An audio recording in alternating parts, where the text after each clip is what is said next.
My name is Wren Castellan.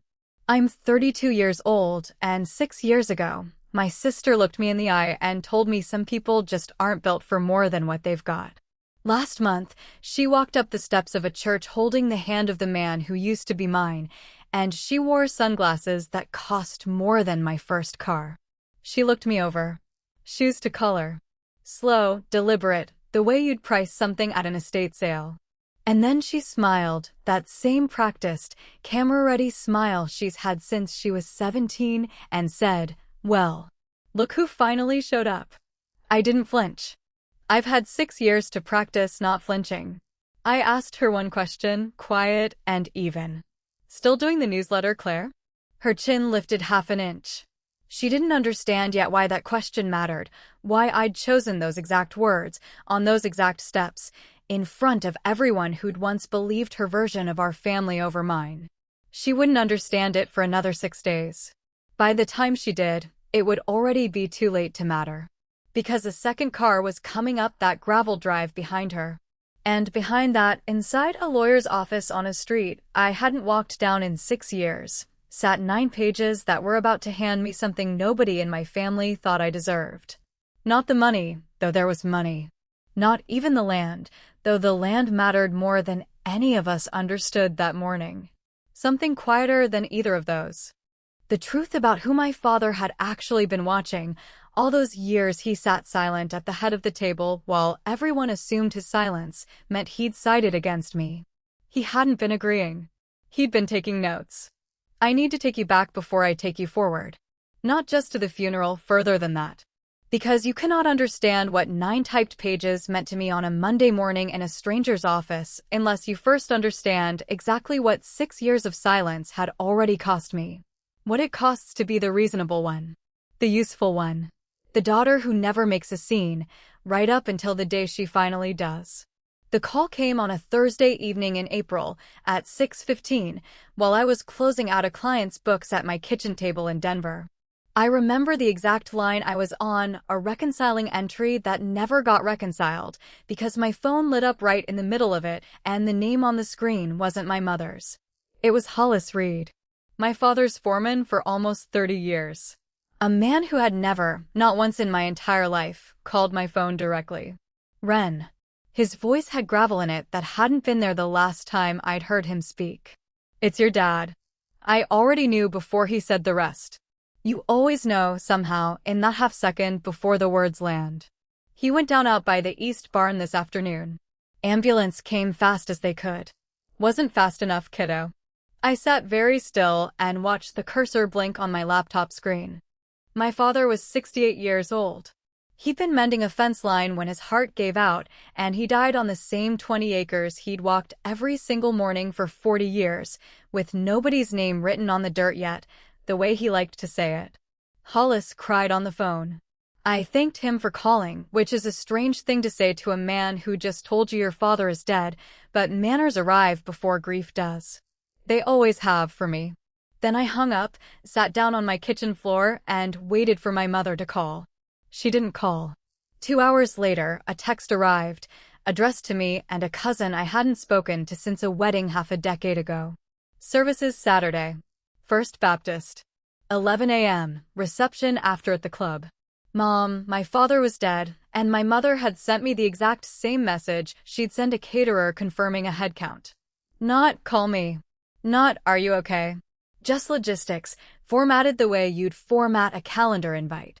My husband found me on the kitchen floor with my phone still in my hand and sat down beside me without a word, the way he does when he already knows talking won't help yet.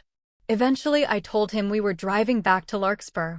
And that meant I had to explain, finally, why I hadn't set foot in that town in 6 years, and why my own mother had just texted me like I was a vendor on her checklist instead of her daughter. I have to take you back to when I was 26, to explain any of it properly. Castellan Ranch Supply was 1,800 acres of feedlots, hay barns, and equipment sheds outside Larkspur, and I ran its books from a metal desk crammed into the corner of the front office. I built that system myself at 20. Every vendor account, every seasonal cash flow chart, every note scrawled in the margins in my own handwriting. Dad ran the land. I made sure the running of it actually paid. My sister Claire, for years older than me, didn't do either. Claire was the pretty one, and I say that without bitterness now, though it took me a long time to get there. It was, functionally, her job description in our family. The hallway wall in our parents' house held 9 framed photographs of Claire. Homecoming court. A ribbon cutting she'd attended once in a blazer that wasn't even hers. And one photograph of me, tucked in the hallway corner beside the thermostat, like an afterthought somebody forgot to take down. My mother curated that wall the way a museum curates its permanent collection. Deliberately. Proudly. And never once, in 18 years of living under that roof, did she ask if I'd noticed. Derek Voss sold agricultural equipment out of a lot 2 towns over, and I met him at a livestock auction of all places, standing next to a pen of yearling steers with a clipboard in his hand and mud on his boots that he clearly wasn't used to wearing. He laughed at things I said before I'd finished saying them. He remembered which of my clients had which deadlines without me repeating myself twice. We were together almost 3 years. One Sunday in April, I was putting away his laundry, because by then half his life lived in drawers at my place, and I found a small velvet box tucked under a stack of undershirts. I closed the drawer like I hadn't seen it and floated through the next 6 days on nothing but that secret. Even my mother approved of Derek, which in hindsight should have worried me a great deal more than it flattered me at the time. That one has direction, she told me once, studying him over the rim of her reading glasses like she was appraising livestock at auction. It was the first time in my entire life she'd complimented anything that belonged to me and not to Claire. Claire had her own particular way of complimenting things. She'd drift through the ranch office in her sundresses, glance at my ledgers spread across the metal desk, and say, still doing the little bookkeeping thing, "Cute." Then she'd help herself to a soda from the mini fridge and walk out without so much as a thank you. I want you to remember that phrase "cute" because 6 years later, I'd hand it back to her, word for word, on a set of church steps. By early June, something in Derek had gone quiet in a way that had texture to it. Phone face down on tables where it used to sit face up. A half beat too slow answering questions I'd asked 1,000 times before. Kisses that landed on my forehead instead of finding my mouth. That same month, Claire suddenly discovered an intense interest in fitness and decided, out of nowhere, that Derek should be her running partner because, and I quote, "You don't run, Wren, and he's just sitting around anyway." I didn't let it slide. I've never been good at letting things slide, whatever else people say about me.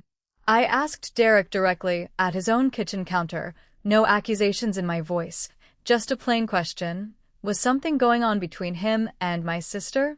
He laughed the exact laugh men laugh when they've rehearsed being caught off guard. Then I asked Claire and she did something worse than deny it. She got tender.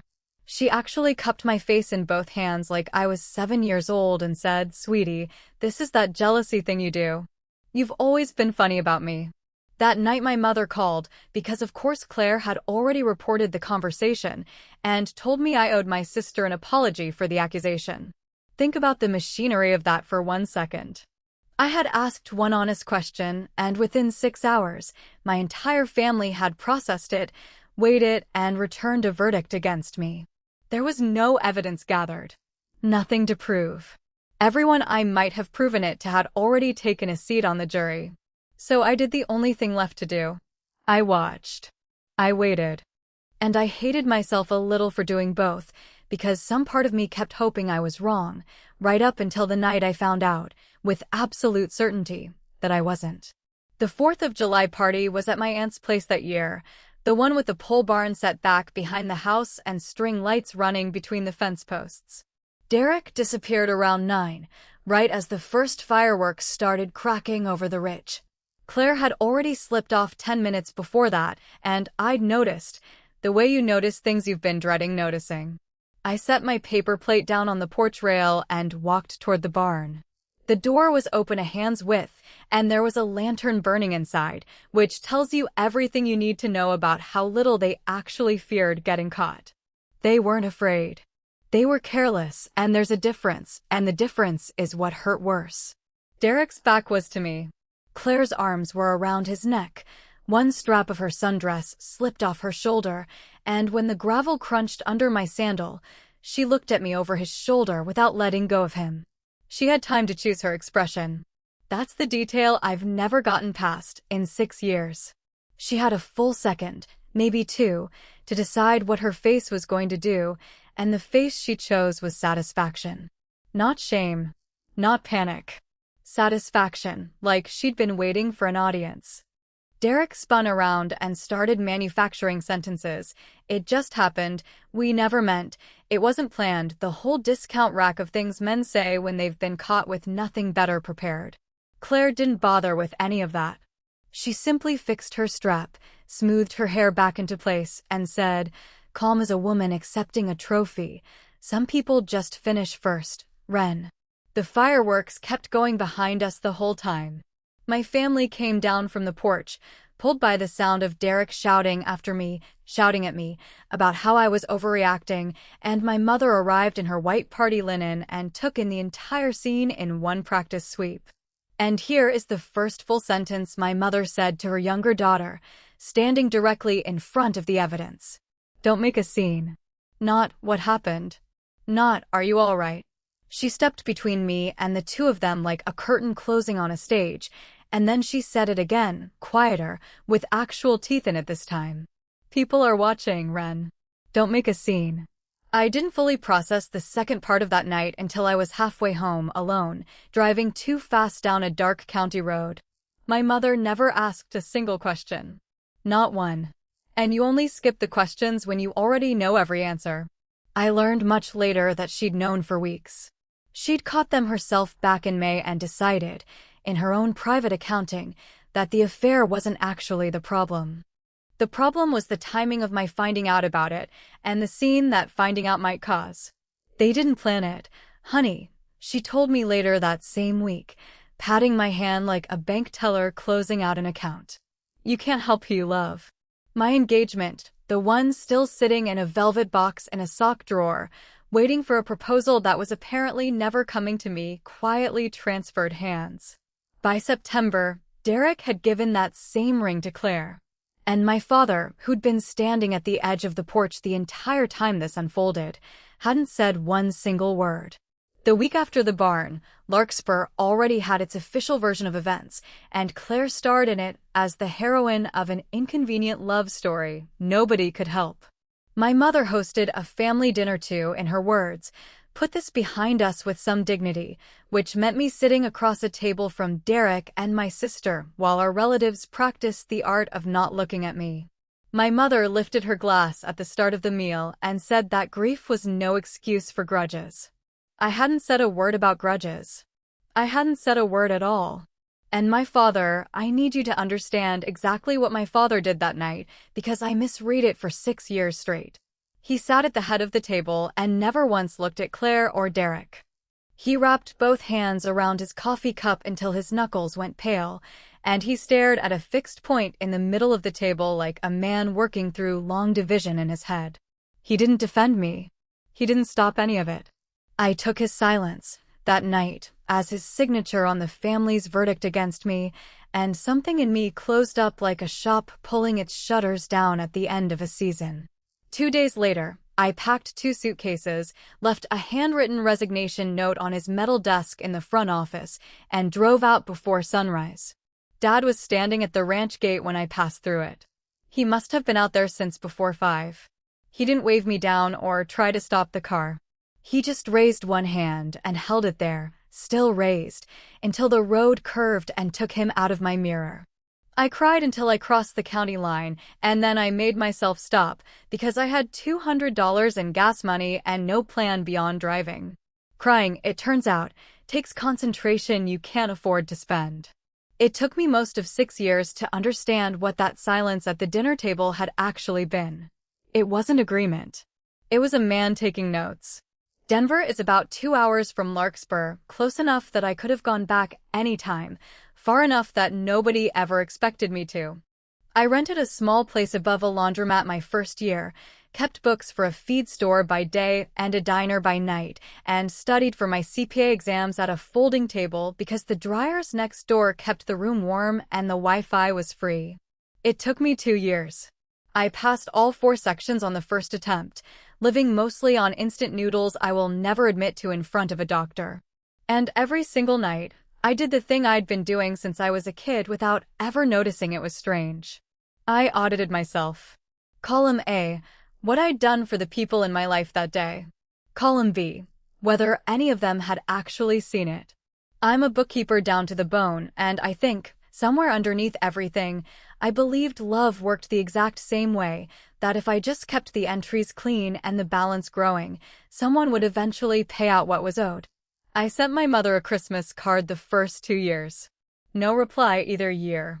But my father, twice a year, spring and fall, he drove into Denver for the equipment auctions, the real ones, with a catalog folded in his back pocket.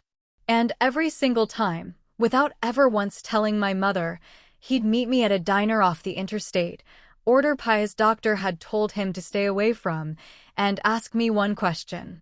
How are the books, kiddo? They treating you right? Never a word about Claire. Never a word about Derek. Just that.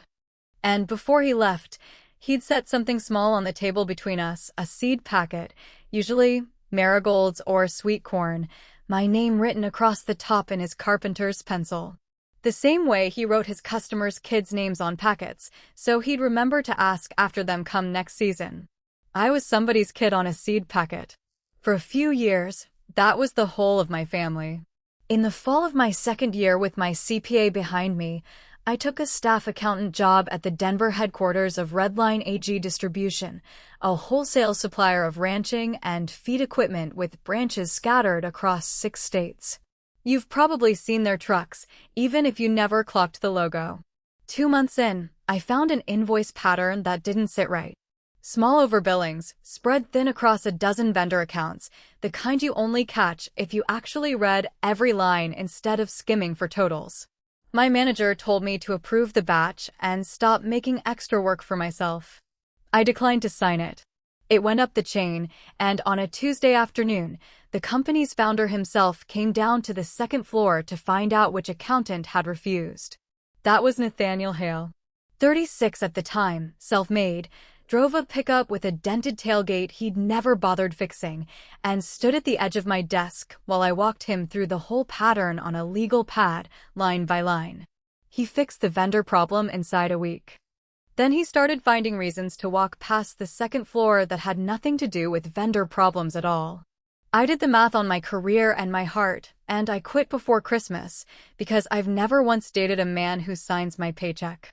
He called me 11 months later, the day my new accounting firm listed my name on their website for the first time, and said, "You don't work for me anymore. Have dinner with me." We married the following fall, in his sister's backyard. 30 guests, folding chairs, nothing fancy. My mother and Claire weren't invited and wouldn't have come regardless. My father was invited, and he came, told my mother he was heading to an out-of-state auction that weekend, drove up alone in his good flannel shirt, and spent 2 solid hours by the fence line talking with Nathaniel about soil, fence rot, and what a man actually owes the people who work his land. At the end of it, he shook Nathaniel's hand and said one thing he wasn't aware I overheard. "The loud ones get the credit, son. Watch the quiet one." A year and a half after that wedding, Hollis Reed called me from the east fence line, and the phone rang in my kitchen before I finally understood what it meant. The funeral was set for 4 days out. We drove into Larkspur on a Wednesday afternoon, and the town hadn't shifted an inch in 6 years. Same banner strung over Main Street. Same flag hanging outside the hardware store. Same pothole by the dairy freeze that 3 different town councils had sworn they'd fix and never did. Nathaniel had business to close out before he could join me, so the plan was simple. I'd drive ahead. He'd follow Saturday morning in time for the service. I turned in toward the ranch first, before my mother's house, and I'm glad I did, because what was waiting for me at that gate nearly broke something open in me that I'd kept sealed for 6 years. The whole crew was lined up along the fence when my car came up the drive. Hollis. The Alvarez brothers. Old Pete from the equipment shed. 2 part-time hands barely out of high school. And every single one of them took his hat off as I pulled in. Nobody does that for a bookkeeper. They did it for Cal Castellan's daughter. Hollis hugged me hard enough to knock the wind out of me and walked me straight to the east barn, where a half-finished job still sat on the workbench exactly where my father's hands had left it, a length of fence wire, cut and coiled, waiting for someone to string it. Nobody had touched it. Nobody had known if they should. We didn't know if we ought to finish it, Hollis said. Leave it, I told him. I'll do it myself. We both let that pass as a normal sentence to say about a dead man's fence wire. I carried my suitcase up to the little loft room above the front office, my old room, the one I'd slept in my last 2 summers home, and stopped cold at the metal desk. My ledger system was still running the entire operation. 6 years, and my father had never once switched software, never hired an outside firm. My handwriting was still there in the margins of the oldest books, and right beside it, in his own carpenter's pencil, was his. He'd kept my system running the whole time I'd been gone. He'd been keeping my books, in a manner of speaking, the same way I'd once kept his. I drove the 10 minutes to my mother's house that evening, and she opened the door already mid-performance.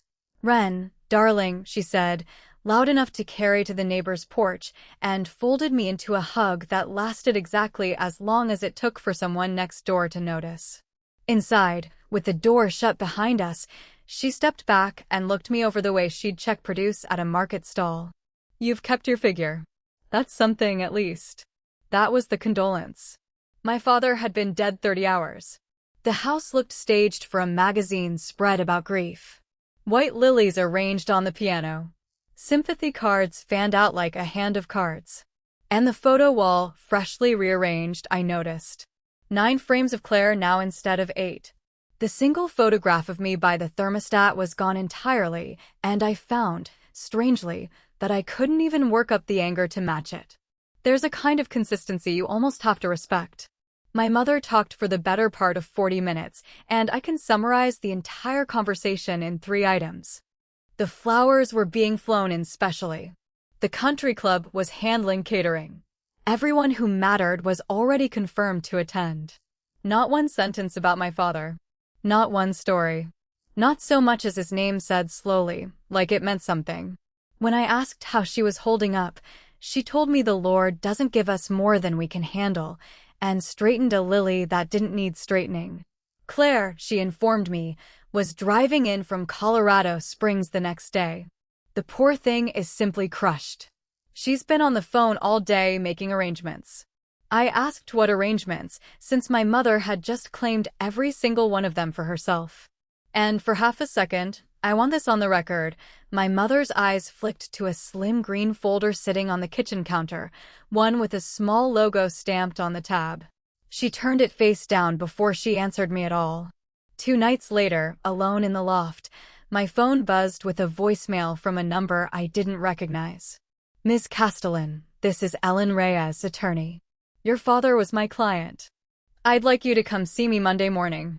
He left instructions, and he was very specific that I speak with you directly. Thursday morning was the funeral planning breakfast, which is what my mother called 2 hours of reading her decisions off a legal pad while the pastor nodded along. It would be a celebration of life at First Baptist, followed by a reception at the country club. String quartet. Programs printed on cream cardstock, not white.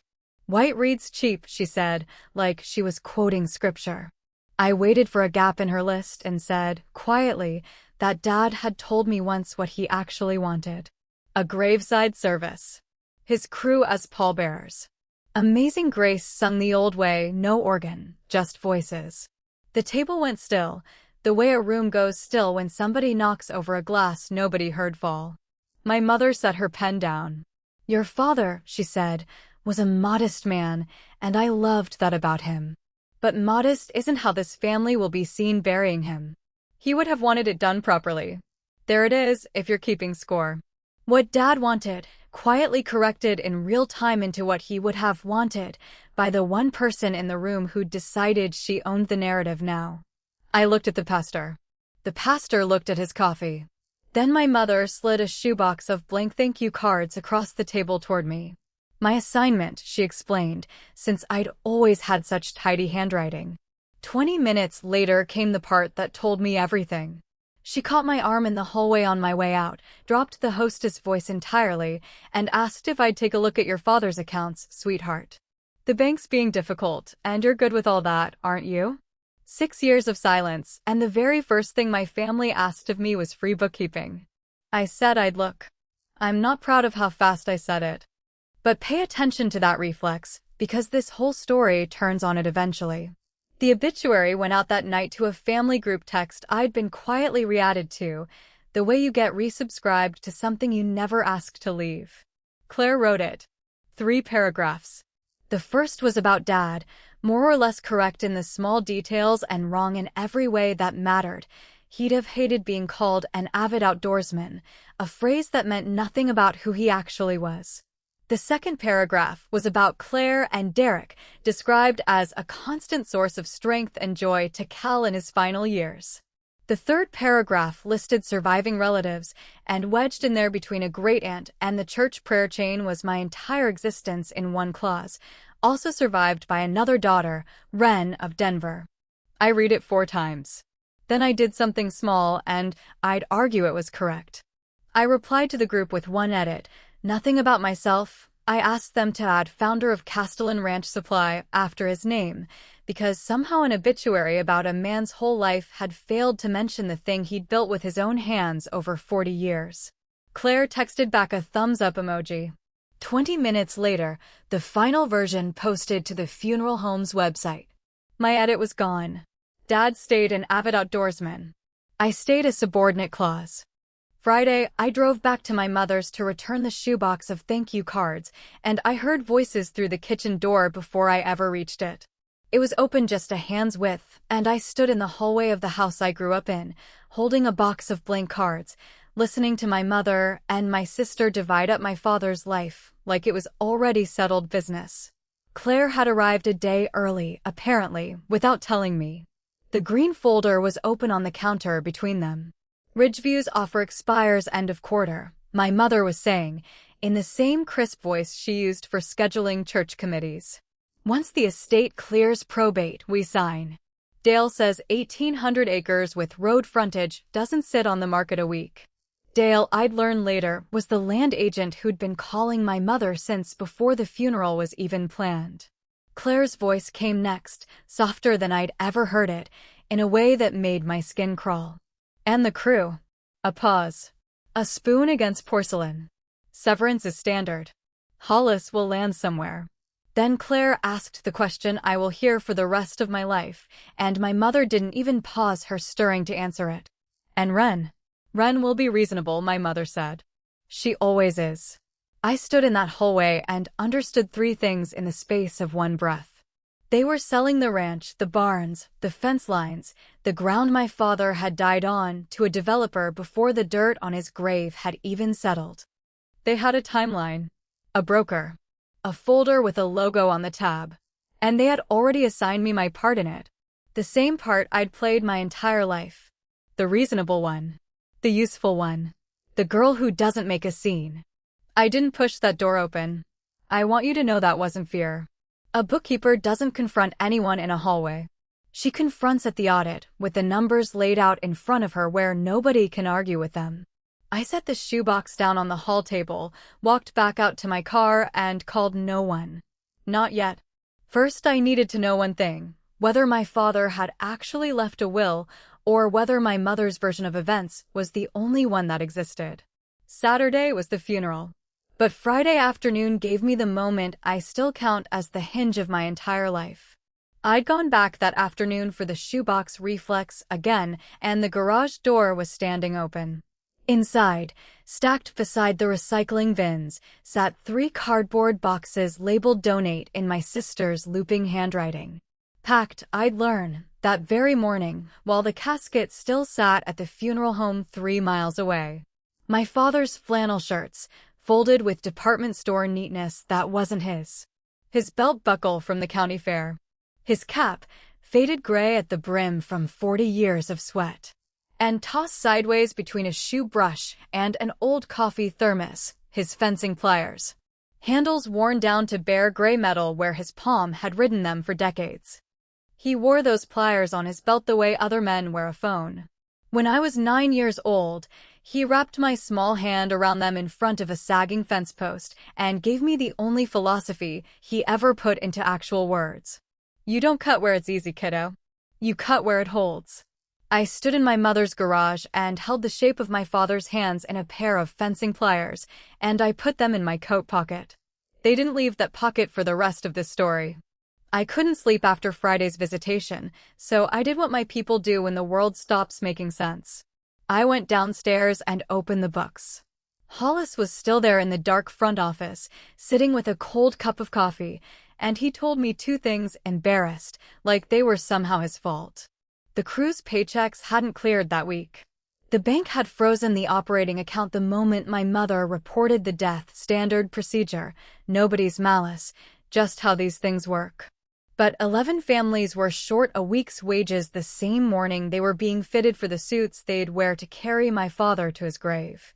And Ridgeview hadn't waited for decency, either. Fresh survey stakes with pink ribbon tied to them had gone up along the back 40. Planted Thursday. Authorized by Mrs. Castellan. I wrote Hollis a personal check on the spot to cover the crew and told him to say it came from petty cash. The first official lie of my administration, and the only one I'd ever tell. Then I ran the actual numbers, my numbers, on my own system, and let me tell you exactly what that ledger said, because everything my mother would claim over the next week depended entirely on nobody ever reading it. The ranch was not struggling. Margins were tight in the winter months. They always had been, every year I'd ever kept the books. But the year had run profitable. The equipment was paid off outright. Wholesale accounts were growing, including, and this gave me a strange jolt when I found it, a modest supply contract with Redline AG that my father had opened himself, quietly, 2 years earlier and never once mentioned across all those diner pie lunches. Selling this place wasn't rescue. It was never rescue. It was cashing out. Around 2 in the morning, I opened a desk drawer looking for a pencil and found instead a rubber-banded stack of seed packets. I had to sit down for that one. Marigolds, Wren. Sweet peas, Claire. Both names, in the same careful carpenter's pencil. He was still writing both his daughters' names into the spring orders, every single season, right up until the end. Whatever he decided about the 2 of us in that will Ellen Reyes wanted to talk to me about, whatever it turned out to be, it hadn't been decided out of anger. That much I already knew, sitting alone in that dark office with a stranger's voicemail waiting in my phone. Saturday morning, funeral day, my mother texted the family transportation plan, bulleted out like a corporate memo. Car 1, the good black sedan, Mom, Claire, Derek. Car 2, cousins and Wren. I read that standing in my old loft room in my black dress, and I noted, with the exact calm of an accountant reviewing a bad account, that my sister's ex-boyfriend turned brother-in-law had a seat in the family car, and the deceased man's other daughter had been assigned to ride with people who barely remembered her middle name. There had been a time that text would have flattened me for a week straight. That morning, it did something else entirely. It clarified me. I wrote back one line. I'll meet you there. I put my father's fencing pliers in my coat pocket, where they'd lived all week, and I drove myself to First Baptist alone. I got to the church early, the way my father drove to every wedding and funeral of his life, because somebody has to be there before the doors open, and that somebody is never the people riding in the family car. I took up a post on the chapel steps and greeted every mourner coming through, the co-op ladies, the auction regulars, 3 decades worth of customers whose kids' names had once been written on seed packets in a dead man's pencil. Turns out I hadn't been forgotten in Larkspur. Only refiled. At 10:40, a black sedan came up the church drive, gravel popping under the tires like slow applause, and the rear door opened on my sister's leg, angled for cameras nobody had actually brought. Claire stepped out, took Derek's hand, and started up the steps toward me. She stopped in front of me at the top step, pushed her sunglasses up into her hair, and did the inventory: shoes, coat, wrist, face. I watched her run the numbers and land on a comfortable total. "Still no +1, she said, mock gentle, tilting her head at the empty gravel behind me. Then the shrug, silk moving on her shoulders. Well, some people just finish first. 6 years, and she'd kept that line loaded the entire time. Word for word from the barn, from the ring on her finger, from every single visit home I'd never made. She wanted me to know the trophy case hadn't been rearranged in all that time. And I'd like to tell you I said something devastating and cinematic back. The truth is better, because what I actually said was small, and it was entirely hers to begin with. I smiled, the exact smile my father used on difficult vendors, and asked, "Still doing the newsletter, Claire?" Her chin came up half an inch. Because yes, Hollis kept up with everybody, so I already knew. Years back, somebody at an insurance office in the Springs had given my sister a desk, a title with the word relations somewhere in it, and a laminated badge, and she had spent every day since making absolutely sure nobody called it what it actually was. She'd mocked my ledgers from behind a reception counter for 6 straight years. I knew it. She knew I knew it. And for exactly one breath, standing over her own father's casket, my sister could not locate a comeback, because I hadn't insulted her at all. I'd just quoted her back to herself. Behind me, tires turned onto the gravel, slow and unhurried, and I watched my sister's eyes leave my face and travel over my shoulder.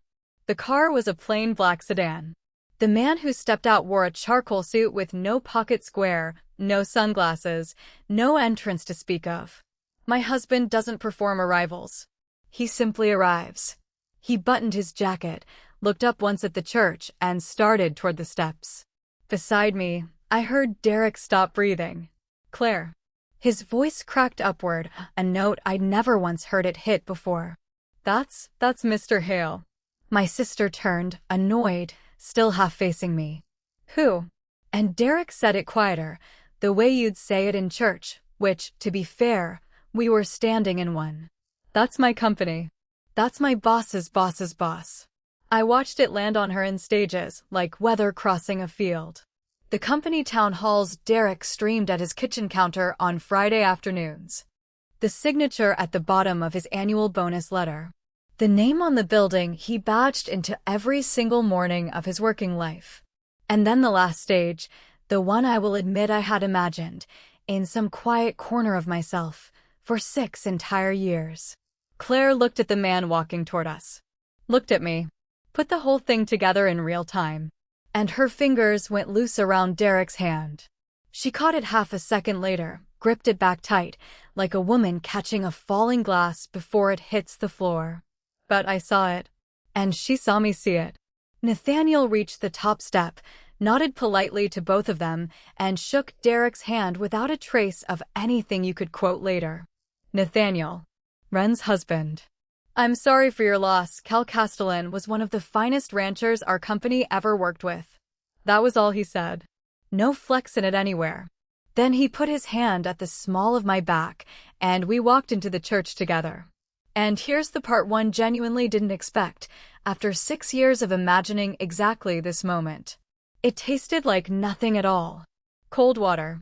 The race I'd spent so long believing I needed to win, on the one morning I finally understood I'd never actually wanted to run it in the first place. What happened inside that church over the next 10 minutes would have been funny if it hadn't been about my father's casket.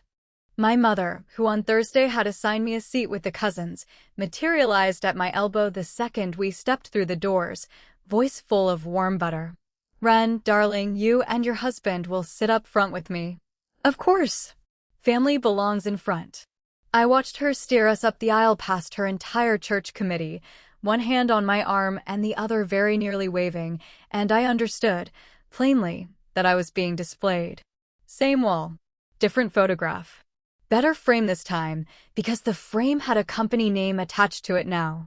Nathaniel got the full treatment through the prelude, her hand resting on his sleeve, asking if he'd tried the club's Sunday brunch, whether he golfed, how she'd heard such wonderful things about his company from Derek, who was practically a son to us. The man she was working so hard to charm had been my husband for a year and a half without her ever learning his name. The son she kept citing had eaten pot roast across from me at a reconciliation dinner she'd hosted herself, the week she asked me to apologize for noticing my own life falling apart.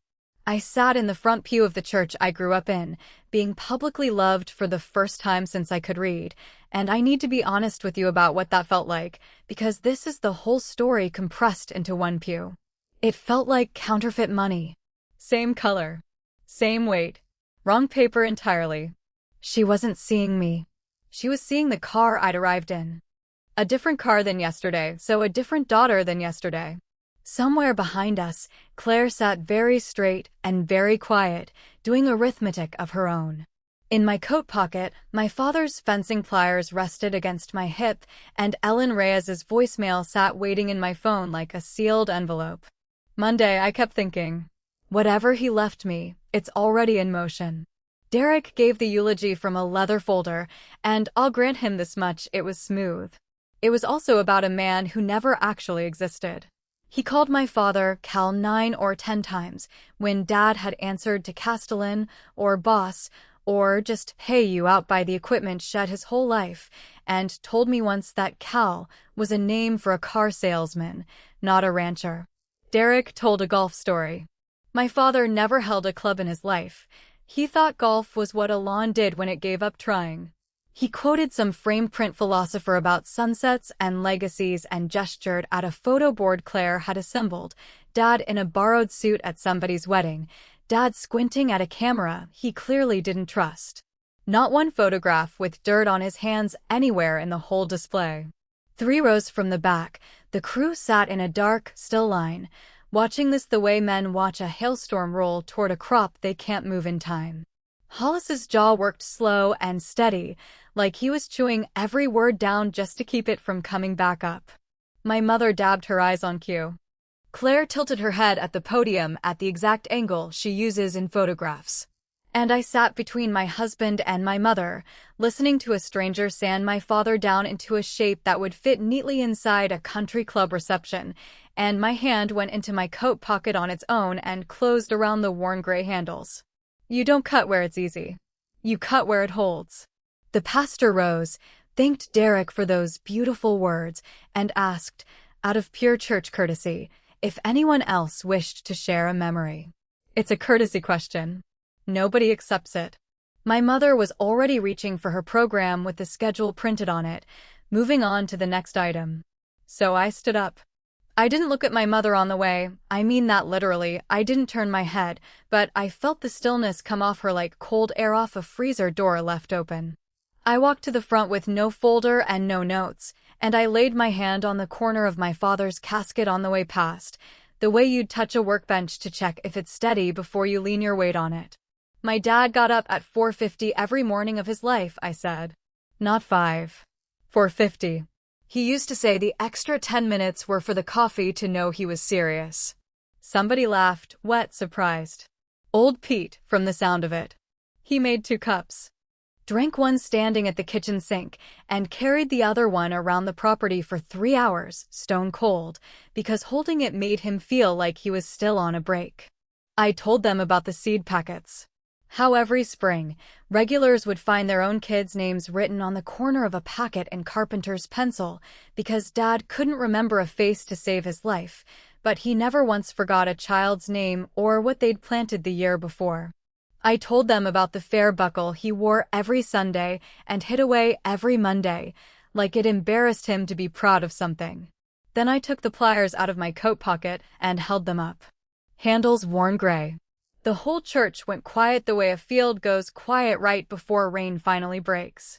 When I was 9, a fence post came loose after a storm, and I wanted to just rip the whole thing out and start over. My dad wrapped my hand around these and said, "You don't cut where it's easy. You cut where it holds." I let that sit for a second. I wasn't looking at anyone in particular when I said the rest, and I promise you every word of it was true. He knew the difference. He always knew the difference. I stepped down, and the crew stood up, all 11 of them, 3 rows from the back, unplanned and unrehearsed, and stayed standing until I made it back to my seat. At the cemetery, my mother's program listed a soloist and a rented canopy.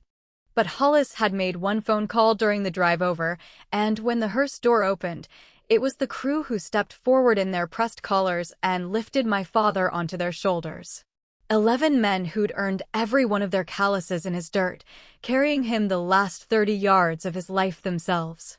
My mother opened her mouth to object and closed it again, because even she could read that room. When the pastor finished, old Pete started Amazing Grace in a cracked, honest baritone, no organ, just voices, exactly the way Dad had asked me for it once across a diner table, over pie he wasn't supposed to be eating. The auction regulars came in on the second line. My mother stood under her rented canopy and watched my father get the funeral he'd actually wanted break out around her like weather she hadn't ordered and couldn't return. I dropped a handful of soil on the casket, dirt from the east barn, which I'd filled my coat pocket with that morning, right alongside the pliers. As the crowd loosened, a woman in a gray suit made her way over. Mid-40s, sensible shoes, the kind of posture you get from spending your career in courtrooms. Ms. Castellan. Ellen Reyes. I left you a voicemail. Her handshake was the kind they teach you in law school. Monday, 10 a.m. My office on Cedar Street. Trust Administration. All beneficiaries should attend. I've already notified your mother and your sister. My mother arrived at my shoulder mid-sentence, hostess smile snapping back into place. Trust? Cal's will is with Tom Harmon, dear. There's some. Mr. Harmon retired 2 years ago, Mrs. Castellan, Ellen said, pleasant and bulletproof, the patience of a woman already holding all 9 pages. Your husband updated his estate plan with me after his cardiac scare. Monday, 10 sharp. You'll want to be on time. 2 years ago. After the heart episode, he'd never once mentioned to me across all those diner lunches. My quiet father had done something, and I had absolutely no idea what yet. The reception at the club was my mother's masterpiece carving station, string quartet, a slideshow where I appeared exactly twice, both times in a group shot. I stood at the edge of it holding a club soda and watched her work the room in her natural element, and the strange thing is, some small, stubborn part of me still registered it as beautiful. She was never more alive than when she was being watched. Around 8, she found me by the coat check and took my elbow with both hands. Hasn't this been a lovely day, all things considered? Your little speech, people were very moved. A sip of wine. Then, casually, the way you'd mention the weather, about Monday. Whatever this paperwork turns out to be, the important thing is this family presents a united front. Decisions like this should be made together. The Ridgeview people, by the way, lovely people. You'll see. She squeezed my elbow twice on you'll see, the same 2 taps she'd used my entire childhood to mean we've agreed, haven't we? It had not once occurred to her that Monday could go any other way than the way she'd already decided. Ellen's conference table on Cedar Street had a box of tissues nobody touched and 9 pages that rearranged my whole family in about 20 minutes. My mother arrived in navy, Claire and Derek flanking her like counsel. Nathaniel waited in the outer room. This wasn't his table to sit at. Ellen read without theater, which somehow made it land harder. The house on Burwood Lane, full use for my wife for the rest of her life. Taxes and upkeep paid by the trust, plus a monthly income. Raymond was clear, Ellen said, glancing up, that Mrs. Castellan was never to worry about money. My mother nodded graciously, still not understanding. The investment accounts, divided equally between my 2 daughters. Claire's shoulders came down an inch. Castellan Ranch Supply, the business, the equipment, all 1,800 acres, to be held in trust and not sold, mortgaged, or transferred for 10 years. Sole authority over operation vested in the successor trustee. Ellen set the page down. Your father named his daughter Wren. The room did 3 things at once. Derek looked at the table. My mother's chin rotated toward me slowly, like a security camera adjusting. And Claire said, in the bright, certain voice of a woman correcting a waiter, that's a mistake. Dad would never, Wren hasn't even lived here in 6 years. Ellen slid a single sheet across the table, not to Claire. To me. He asked me to read this aloud if anyone objected. I didn't need to pick it up. I already knew what it said.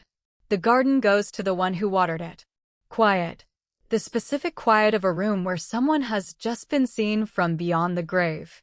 He'd known about the diner lunches, the seed packets, the 2 hours by the fence at my wedding. My silent father had spent 6 years running his own private audit, and this was the reconciliation. My mother stood, smoothed her skirt, and said, in a voice I had never once heard from her, flat as new asphalt, "Wren." A word. My house. 7 o'clock. Family only. Claire caught me in the parking lot, heels striking asphalt like a nail gun, composure fully gone, I mean gone, mascara and all gone, the first unphotogenic thing I'd seen her do in 6 years. "You did this. You and your boss husband. What did you two promise him at that wedding?" I said nothing, which has always been the most expensive thing you can hand my sister. "We'll contest it," she said. "We will absolutely contest it." Ellen, crossing to her own car, slowed just enough to be helpful. "You're welcome to, Mrs. Voss. The trust has a no-contest clause. An unsuccessful challenge forfeits your inheritance entirely, and litigation like this typically runs $40,000 to $80,000. She got in her car and drove off, leaving that number sitting on the pavement between us.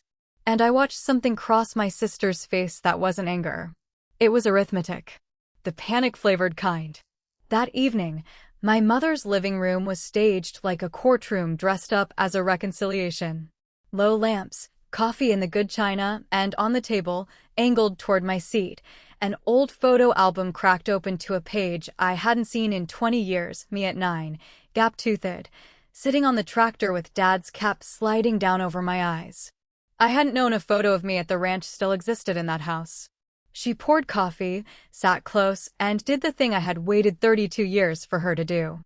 She apologized, or performed the shape of one, and God help me, the shape alone nearly worked. "I was hard on you, Wren. I see that now." Eyes down.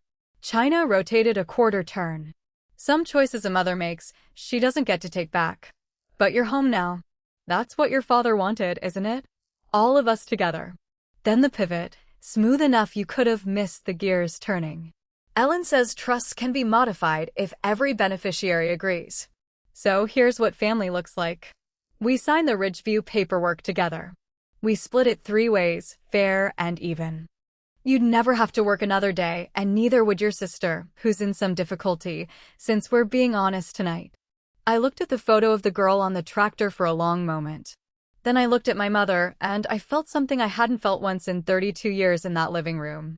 Calm. Not the gritted kind. The real kind, the kind Dad used to carry around in a cold cup of coffee for 3 hours at a time. "I've spent my whole life keeping this family's books," I said. "Not just the ranches. This family's every favor, every scene I didn't make, every time I was reasonable.